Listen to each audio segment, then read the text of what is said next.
Assalamualaikum warahmatullahi wabarakatuh. Perkenalkan, nama saya Indah Putri Pratama dengan NIM 216500056. Jadi di sini saya akan menjelaskan tugas dari sistem testing dan jaminan kualitas PL.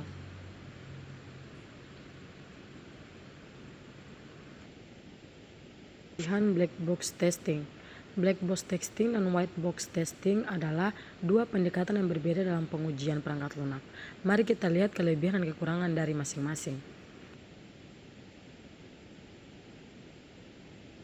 Pertama, independen dari implementasi. Pengujian ini tidak memerlukan pengetahuan internal tentang struktur kode atau desain perangkat lunak, sehingga bisa dilakukan tanpa memperhatikan bagaimana kode sumber diimplementasikan. Yang kedua, perspektif pengguna. Menggunakan metode ini, pengujian lebih fokus pada fungsional yang terlihat oleh pengguna akhir, sehingga dapat membantu dalam menilai apakah aplikasi memang membutuhkan pengguna atau tidak. 3. Tidak memerlukan akses ke kode sumber. Tim pengujian tidak perlu memiliki akses langsung ke kode sumber, sehingga tidak ada kebutuhan untuk memperoleh atau memahami kode tersebut. Selanjutnya, kekurangan black box testing. Keterbatasan jangkauan. Karena pengujian hanya dilakukan pada level input dan output, beberapa kecacatan dalam kode atau logika program mungkin tidak terdeteksi. Kedua, kurang efisien untuk pengujian mendalam. Tidak memeriksa aliran kode internal, yang berarti tidak efisien untuk menemukan kesalahan pada level logika atau struktural. Yang ketiga, keterbatasan dalam menemukan kecacatan. Beberapa kesalahan, terutama yang terkait dengan alur logika internal atau kinerja, mungkin tidak terdeteksi dengan metode ini. Selanjutnya, kelebihan white box testing. Deteksi kecacatan internal. Dengan memiliki akses ke struktur kode, white box testing dapat menemukan kesalahan yang terkait dengan alur logika internal, penyaringan kondisional, dan patch coverage yang mungkin tidak terlihat dalam black box testing. Yang kedua, peningkatan kualitas kode. Dengan memeriksa kode sumber, white box testing dapat membantu dalam mengidentifikasi dan menghilangkan potensi kelemahan atau celah keamanan dalam kode. Yang ketiga, efektif untuk pengujian unit. Cocok digunakan untuk pengujian unit karena fokus pada komponen-komponen individual. Selanjutnya, kekurangan white box testing. Memerlukan pengetahuan internal yang mendalam. Dibutuhkan pemahaman yang kuat tentang struktur dan logika kode, yang memerlukan sumber daya yang lebih besar dan mungkin tidak terlalu tersedia. Yang kedua, ketergantungan pada implementasi. Perubahan dalam struktur kode dapat mempengaruhi pengujian, sehingga perlu perubahan yang sering pada skenario penguji. Yang ketiga, keterbatasan dalam perspektif pengguna. Karena fokus pada implementasi internal, white box testing mengidentifikasi sepenuhnya mewakili pengalaman pengguna akhir, sehingga beberapa kelemahan dalam interaksi penggunaan mungkin terlewatkan. Selanjutnya, pengujian manual lebih diutamakan dibanding pengujian otomatis.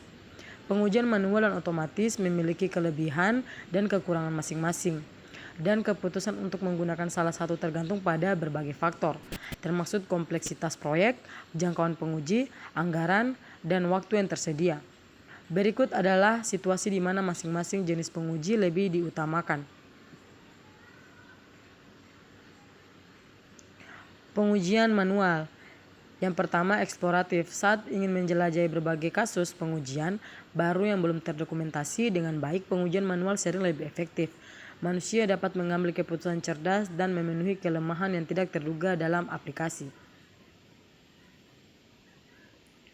Yang kedua, pengujian UI atau UX. Untuk memastikan pengalaman pengguna yang baik, pengujian manual seringkali lebih baik karena manusia dapat mengevaluasi aspek subjektif seperti tata letak, desain, dan responsif antarmuka pengguna. Yang ketiga, pengujian non-fungsional. Aspek seperti keamanan, kinerja, dan kompatibilitas dapat lebih baik diuji secara manual.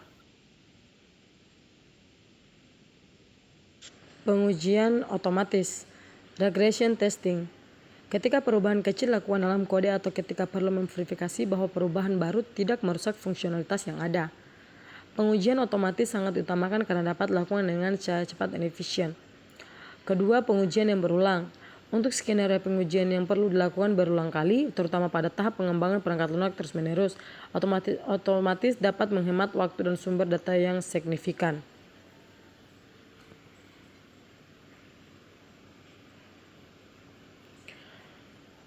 Pengujian non-fungsional seefektif. Memastikan pengujian non-fungsional secara efektif memerlukan pendekatan yang terstruktur dan komprehensif. Berikut adalah beberapa langkah yang dapat diambil untuk memastikan pengujian non-fungsional dilakukan secara efektif.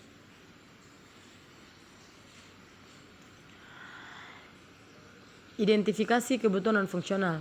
Langkah pertama adalah memastikan bahwa semua kebutuhan non-fungsional telah diidentifikasi dengan jelas dan terdokumentasi dengan baik. Ini mungkin meliputi kebutuhan terkait kinerja, keamanan, skalabilitas, keandalan, dan kompatibilitas. Yang kedua, penentuan prioritas. Setelah kebutuhan non-fungsional diidentifikasi, prioritas harus ditetapkan berdasarkan urgensi dan dampak terhadap aplikasi. Hal ini memungkinkan tim untuk fokus pada pengujian aspek yang paling penting terlebih dahulu. Selanjutnya, penggunaan alat pengujian sesuai. Untuk menguji aspek-aspek non-fungsional seperti kinerja, keamanan, dan keandalan, seringkali perlukan alat penguji khusus. Memilih alat yang tepat untuk setiap jenis penguji dapat membantu memastikan hasil yang akurat dan komprehensif.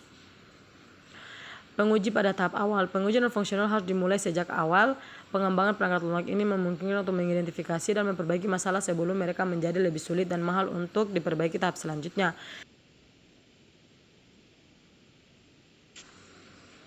Oke, mungkin itu saja yang bisa saya sampaikan. Kurang dan lebihnya saya mohon maaf. Wassalamualaikum warahmatullahi wabarakatuh.